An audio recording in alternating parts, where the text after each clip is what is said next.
Good morning friends and welcome to all of you on my YouTube channel English journey. Friends, हम लोग जैसा कि आप जान रहे हैं कि हम लोग प्रैक्टिस सेट कर रहे हैं टीजीटी के बेस्ड। ये सारे प्रैक्टिस सेट आपके होंगे। तो इसी कड़ी में हम लोग जो है प्रैक्टिस सेट नंबर 19 करने वाले हैं आज।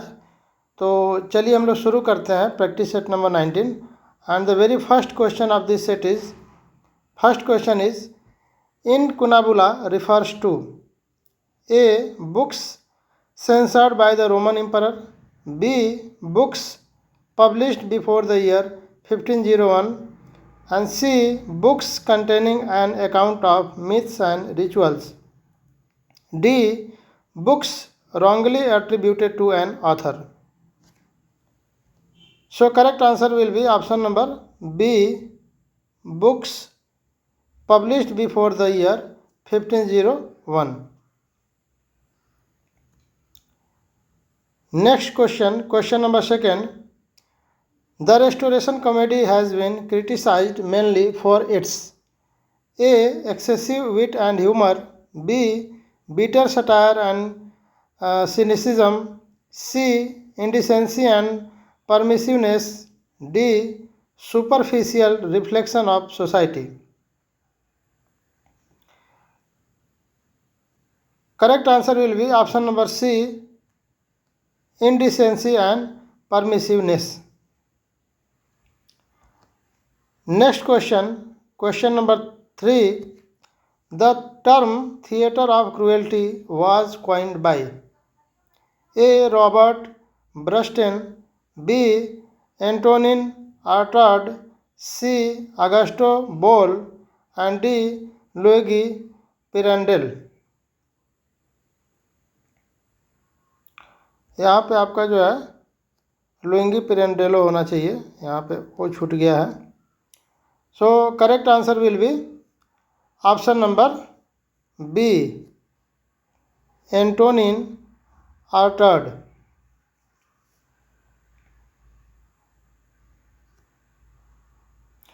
Next question, question number 4. Who among the following writers belong to the American beat movements? A. Charles Beard. B. Isaac M.C. Cashley. And C. Mark Beard. And D. Allen Ginsberg. So correct answer will be option number D. Allen Ginsberg. Next question, question number 5. Imagism is associated with A. T.S. Eliot. B. D.H. Lawrence. C. T.E. Hulme. And D. E.E. Cummings. So correct answer will be option number C. T.E. Hulme या हुल्मी, जो भी आप पढ़ लें।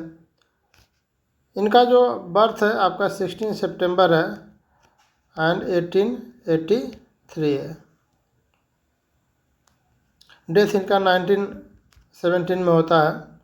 और इनको जो है फादर ऑफ इमेजिज्म बोला जाता है। क्या बोला जाता है? Father of imagism. Next question, question number 6. The line the lunatic, the lover and the poet are of imagination, all compact are spoken by A. Theseus. B. Botton. C. Pyramus. And D. Thisbe.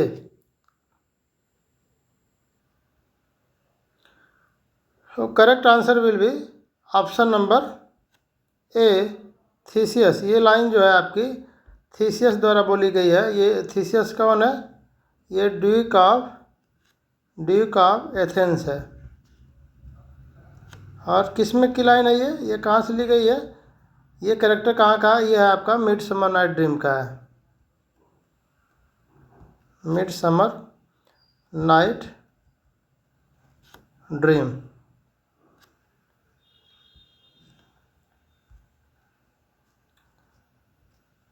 एक minute रुकिएगा।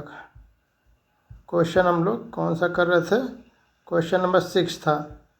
हाँ, तो correct answer आपका जो है Theseus हो जाएगा। और ये आपकी एक नॉवेल भी है, the lunatic, the lover and the poet are of imagination all compact. ये एक आपकी नॉवेल भी है। किसके द्वारा है? ये पोस्ट मॉडर्न लेखिका हैं, पोस्ट मॉडर्न लेखिका हैं। कौन है?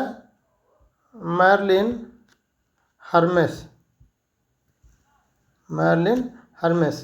एक ये नॉवेल भी है, और ये नॉवेल किनकी है? मैरलिन हर्मेस की नॉवेल है, पोस्ट मॉडर्न ये लेखिका है। तो आपका ये जो है करेक्ट आंसर थीसियस हो जाएगा। Next question, question number 7, things without all remedy should be without regard, what is done, the above lines are from the play. ये लाइन आपकी कहाँ की है? A King Lear, B Hamlet, C Macbeth and D Othello. So it's a very easy question and you know very well about this question. Correct answer will be option number C. ये line आपकी किसकी है? Macbeth play की है। और किसने बोला है? ये लेडी मैकबेथ ने बोला है, लेडी मैकबेथ ने बोला है। और ये लेडी मैकबेथ ने तब बोला है जब मैकबेथ मर्डर कर देता है किंग का। तो जब वो रिपेंट करता है, पश्चाताप करता है, मर्डर करने के बाद वो उसे अफसोस होता है, तब वो लेडी मैकबेथ उससे कहती है कि थिंग्स विदाउट ऑल रेमेडी, ऐसी चीज़ें जिसका कोई अब उपचार ना हो, कोई उपाय ना हो, जो वापस ना आ सके, उसके लिए हमें पश्चाताप करने की ज़रूरत नहीं है। जो हुआ सो हो गया, उसके लिए अब अफसोस करने की ज़रूरत नहीं है। तो ये लाइन आपकी जो है लेडी मैकबेथ की है। Next question, question number 8, in Milton there is always an appearance of effort, in Shakespeare scarcely any. This remark has been made by A. Thomas Hardy, B. William Hazlitt, C. Nazim Ezekiel and D. Matthew Arnold. इसमें ये कह रहा है कि in Milton there is always an appearance of effort, यानी कि जो Milton का जो क्रिएशन है उसमें हमेशा क्या झलकता है? प्रयास की झलक दिखाई देती है। लेकिन शेक्सपियर में ये शायद ही दिखता है, शेक्सपियर स्कैर्सली एनी। तो ये जो रिमार्क है ये किसका है? ये आपका रिमार्क है विलियम हैजलिट का। किसका है? विलियम हैजलिट का है। ये जो है आपके 19वीं सेंचुरी के क्या है? निबंधकार और आलोचक है। Next question, question number 9, under the greenwood tree is a song in A Love's Labour's Lost, B As You Like It, C Much Ado About Nothing and D A Midsummer Night Dream. ये जो आपकी line है ये very easy question, आप जानते होंगे इसका answer आप लोग। तो आंसर आपका होगा एज यू लाइक इट। ये सॉन्ग कहाँ का है? एज यू लाइक इट का है, under the green wood tree. और ये कौन गाता है? एमिन्स गाती है, एमिन्स के द्वारा ये गाया जाता है। Next question, question number 10, some born great, some achieve greatness and some have greatness thrust upon them. Line taken from A Twelfth Night, B As You Like It, C Macbeth and D Othello। इसमें कहा गया है कि सम born great, कुछ लोग महान होते हैं, महान पैदा होते हैं। सम अचीव ग्रेटनेस, कुछ लोग महानता को प्राप्त करते हैं। And some have greatness thrust upon them, और कुछ लोगों के अंदर इसका प्यास होता है, इसके भूखे होते हैं महानता के। लाइन, ये जो लाइन है आपकी ये कहाँ की है? तो आपकी करेक्ट आंसर हो जाएगा option number A, 12th night.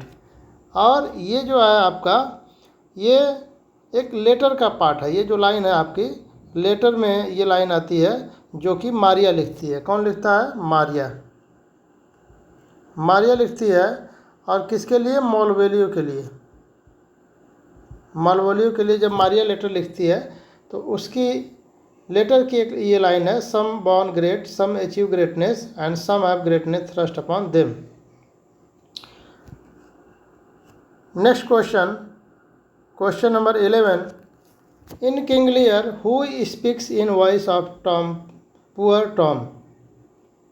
A Kent, B Edgar, C Gloucester and D Edmund. So correct answer is option number B हो जाएगा, Edgar. Next question, question number 12, the influence of class is depicted in? A escape, B the pigeon, see the skin game, D loyalty. तो ये आपका हो जाएगा correct answer, option number D loyalties. ये आपकी ये जो क्लास का जो इन्फ्लुएंस दिखता है वो आपके लॉयल्टीज़ में दिखती है।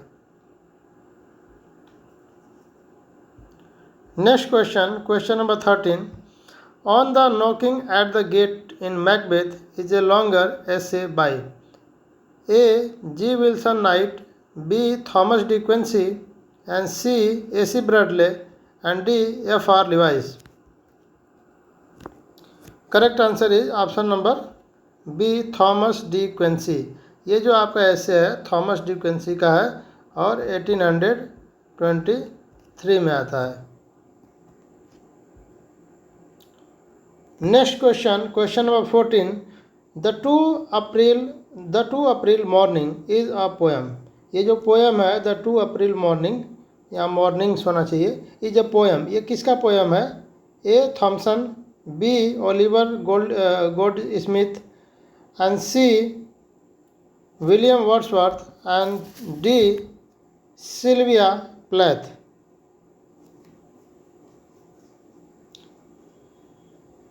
So correct answer will be option number C William Wordsworth. ये जो पोएम आपकी है द 2 अप्रैल मॉर्निंग्स, ये विलियम वर्ड्सवर्थ की कविता है। और इसमें जो है कि एक व्यक्ति होता है जो अपनी उसकी लड़की डेथ कर जाती है और उसकी जो कब्र होती है लड़की की, उस कब्र पे वो जाता है, उसे मिस करता है बहुत, उसे अपनी लड़की की याद आती है, मिस करते हुए जाता है उस कब्र पे। तो वहाँ पे कोई एक अन्य बच्ची बैठी हुई होती है जिसका बाल गीला होता है और उदास बैठी होती है। तो उसको जो है उस बच्ची में उस अपने खुद की लड़की का रिजेम्बलेंस दिखता है, लेकिन वो जानता है कि हमारी बच्ची का जो कोई भी लड़की या कोई भी रिप्लेस नहीं कर सकता है। तो उसी पे एक कविता है, जो गर्ल है जो डेथ करती रहती है, तो उसी का एक ट्रेजिक और पेनफुल और सारो डिस्क्रिप्शन है। तो करेक्ट आंसर आपका विलियम वर्ड्सवर्थ हो जाएगा। Next question, question number 15, what is the theme of proletarian novel? A aristocratic class, B warrior and C middle class and D working class. Correct answer will be option number D working class. जो आपकी proletarian novels है ये आपकी working class की theme को represent करता है। और इसमें आपका जो है पॉलिटिकल और जो सोशल इवेंट्स और थ्योरीज हैं उस पर पोएट कमेंट करता है। और अक्सर इसको जो वामपंथी लेखक होते हैं, वामपंथी विचारधारा के होते हैं, वो राइटर जो है इस नावल को लिखते हैं। Next question, question number 16, the term dystopia implies? A pleasant imaginary world, B unpleasant real world and C pleasant real world and D unpleasant imaginary world. So correct answer will be option number B unpleasant real world. इसका opposite आपका जो है utopia हो जाएगा। Next question, question number 17, Macbeth utters his soliloquy tomorrow and tomorrow when? A. he comes to know the truth about Macduff. B. He receives the news of Lady Macbeth's death. C. Birnam Wood comes to Dunsinane. And D. Malcolm and Siward enter the castle. So correct answer will be option number B. When he received the news of Lady Macbeth death. जब जो है Macbeth ये news पाता है कि lady Macbeth death कर गई है, उस समय ये जो है सोलोलियाकी बोलता है। और ये बोलता है आपका एक्ट 5 में, एक्ट 5 और सीन भी 5 है, सीन भी 5 है। Next question, question number 18, who called Wordsworth the egotistical sublime? A. Lamb, B. Arnold, C. Eliot and D. Keats. So correct answer will be option number D. Option number D. ये जो आपका phrase है ये Keats के द्वारा बोला गया है, और ये कीट्स जो है 1818 में एक लेटर लिखते हैं, किसको लिखते हैं? रिचर्ड वुडहाउस को। Richard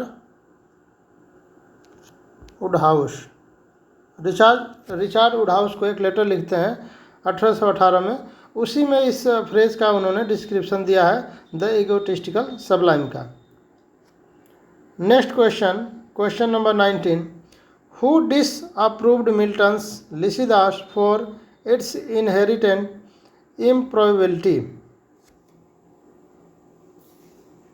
Milton's Lycidas for its inherent improbability. A. Samuel Johnson, B. I.A. Richard, C. F.R. Lewis and D. T.S. Eliot.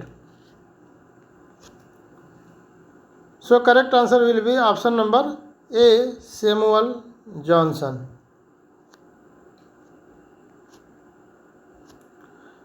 Next question and the last question of this set. The relationship between Othello and Iago is example of A. Inversion, B. Irony, C. Innuendo and D. Invective. Correct answer is option number A. Inversion. जो Othello और Diego का जो relationship है वो example किसका है? Inversion का है। तो ये प्रैक्टिस सेट 19 हमारा कंप्लीट हुआ, और इसी तरह से हम लोग जो है प्रैक्टिस सेट 100 तक करेंगे, और हर प्रैक्टिस सेट में 20 क्वेश्चन है, और 100 प्रैक्टिस सेट हम लोग करेंगे तो हम लोग 2000 क्वेश्चन कंप्लीट कर चुके होंगे, और वो सारे के सारे जो क्वेश्चंस होंगे सारे के सारे जो है आपके वेरी वेरी इंपॉर्टेंट क्वेश्चंस होंगे। और मुझे नहीं लगता है कि कोई भी क्वेश्चन जो आपके टीजीटी के लिए जो इम्पोर्टेंट है उसमें से कोई छूटेगा। मुझे लगता है कि सारे के सारे जो इम्पोर्टेंट क्वेश्चंस हैं वो आपको कवर हो जाएंगे। तो आप लोग प्रैक्टिस सेट्स को देखते रहें और अपनी तैयारी करते रहें। Thanks to all of you.